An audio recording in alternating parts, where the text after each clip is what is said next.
साबिक सदर परवेज मुशर्रफ को खुसूसी अदालत की जानिब से सजा सुनाए जाने के खिलाफ मुल्क के मुख्तलिफ शहरों में रैलियां निकाली गई। रैलियों के शुरका का यह कहना था कि 40 साल तक मुल्क की खिदमत करने वाला गद्दार कैसे हो सकता है।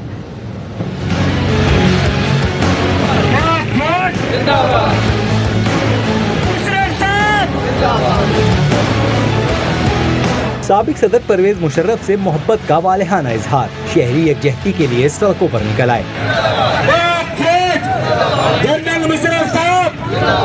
डेरा बुट्टी के इलाके सुई में जनरल रिटायर्ड परवेज मुशर्रफ के हक में शहरियों ने रैली निकाली और पाक फौज के हक में नारे लगाए।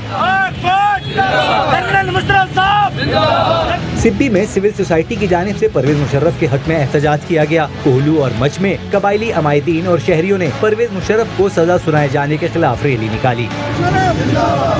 सरगोदा, उकाड़ा और हारूनाबाद समेत पंजाब के मुख्तलिफ शहरों में परवेज मुशर्रफ और पाक फौज की हिमायत में रैलियां निकाली गयी। दादू और सखर समेत सिंध के मुख्तलिफ शहरों में भी शहरियों ने परवेज मुशर्रफ के हक में रैली